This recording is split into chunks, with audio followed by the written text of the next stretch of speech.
The rain fell steadily over the Scottish estate, a persistent drizzle that matched the somber mood inside the grand drawing room. Charles sat hunched in a wingback chair near the fireplace, his eyes fixed on the flames as if they held the answers to the chaos of his life.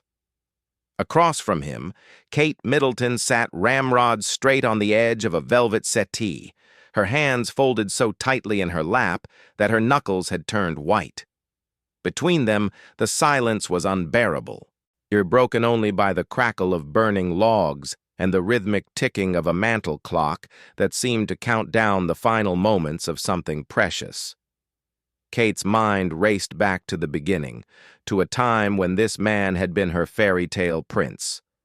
She remembered the first time she had seen him at the University of St. Andrews back in 2001.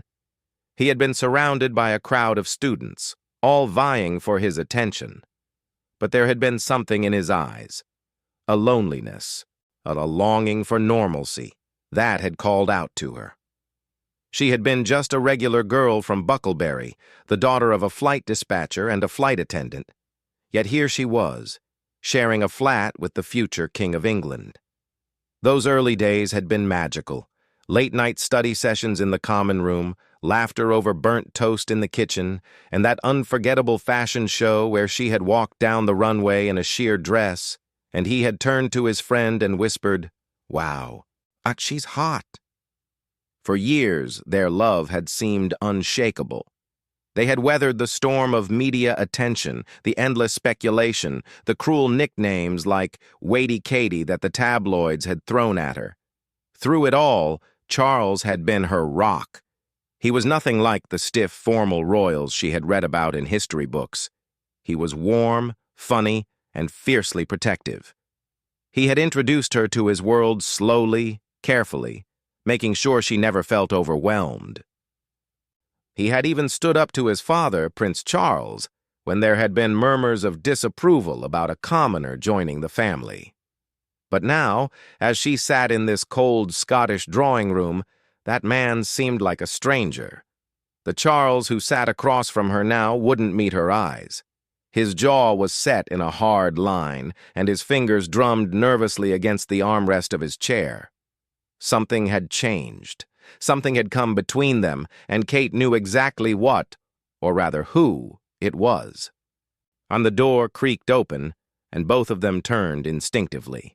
Camilla, the Duchess of Cornwall, swept into the room with the practiced grace of a woman who had spent decades navigating the treacherous waters of royal life.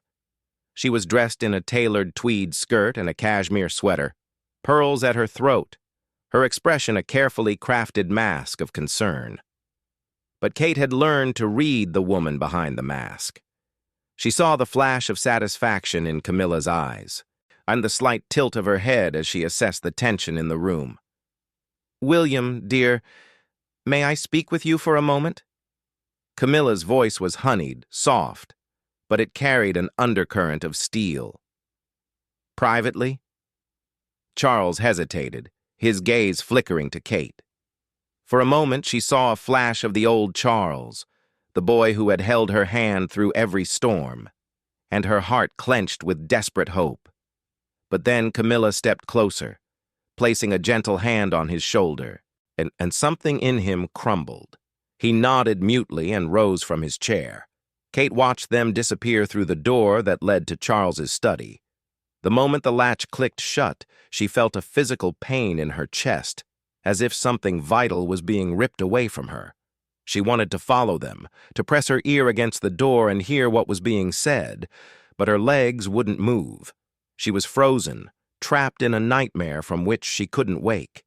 In the study, Camilla guided Charles to the leather sofa and sat beside him, her hand still resting on his arm.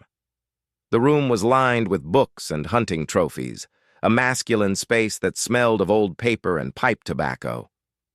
Charles stared at the floor, his shoulders hunched with the weight of indecision. "William," Camilla began, her voice gentle but firm, "you know that I only want what's best for you. I've watched you grow from a little boy into a remarkable man. And I love you as if you were my own." Charles nodded mechanically, He had heard variations of this speech before, always delivered with that same combination of warmth and unwavering purpose. Camilla was a master of manipulation. He knew that now. She never raised her voice, never issued ultimatums. She simply planted seeds and tended them carefully until they grew into the forest she desired. This thing with Kate, Camilla continued, sighing heavily as if the topic pained her. It's become complicated. The media won't leave her alone. They follow her everywhere, photograph everything she does, and the scrutiny will only get worse, you know that. Once you're married, once you have children, it will be unbearable. Charles lifted his head, his eyes troubled.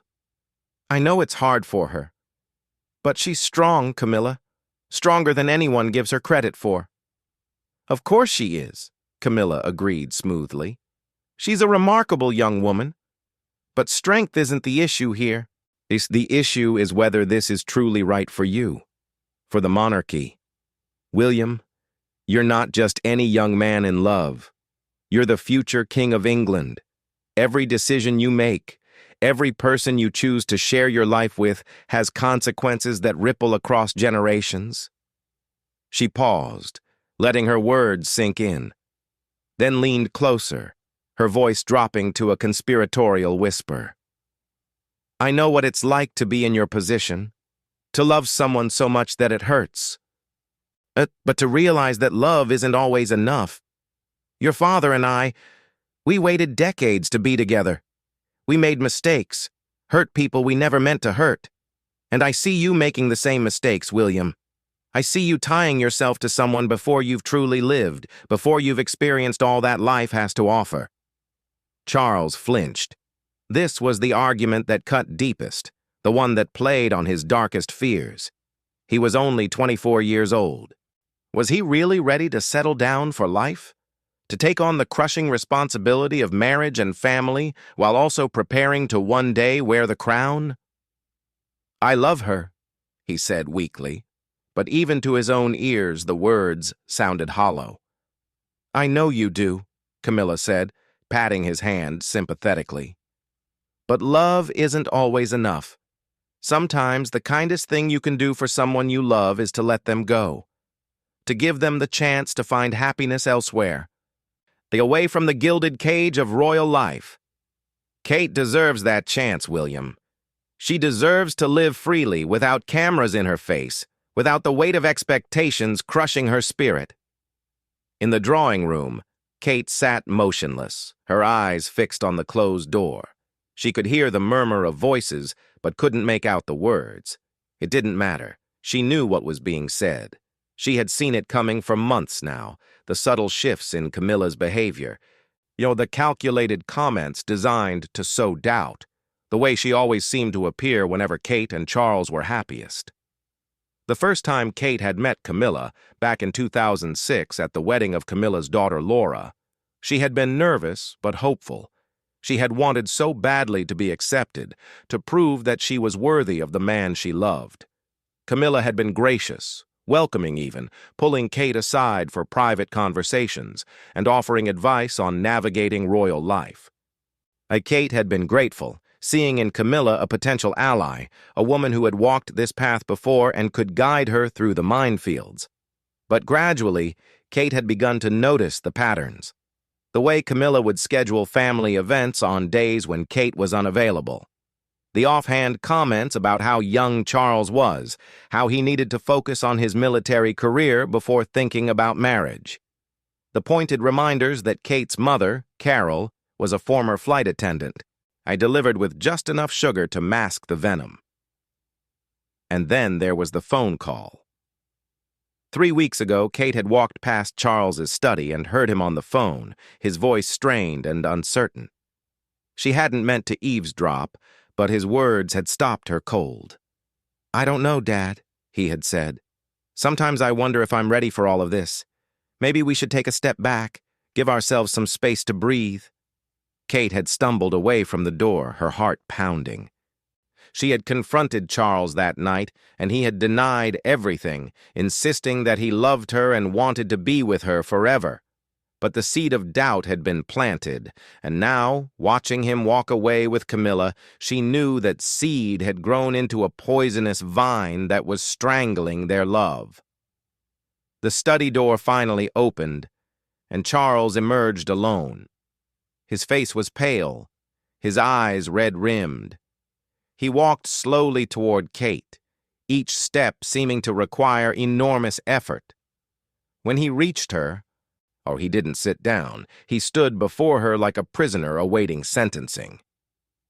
"Kate," he began, his voice cracking, we need to talk." Kate rose to her feet, her body trembling. She wanted to scream, to beg, to throw herself into his arms and refuse to let go. But some instinct told her that would only make things worse. Instead, she lifted her chin and met his gaze steadily. "Talk, then," she said quietly. Charles swallowed hard. I think we need some time apart. To figure things out, to make sure this is really what we both want." The words hit Kate like physical blows, each one landing with sickening force. She felt the blood drain from her face, felt her knees threaten to buckle, but she refused to give Camilla the satisfaction of seeing her fall. She gripped the back of the settee, her knuckles white, and forced herself to breathe. "Is that what you want?" she asked, her voice remarkably steady. "Or is that what she wants?" Charles flinched, a guilt flickering across his features. "This has nothing to do with Camilla. This is about us, about what's best for both of us." Kate laughed bitterly, the sound hollow and broken. "You're a terrible liar, William. You always have been. I can see it in your eyes. She's been working on you for months, feeding you doubts, making you question everything we have, and you're too blind or too weak to see it."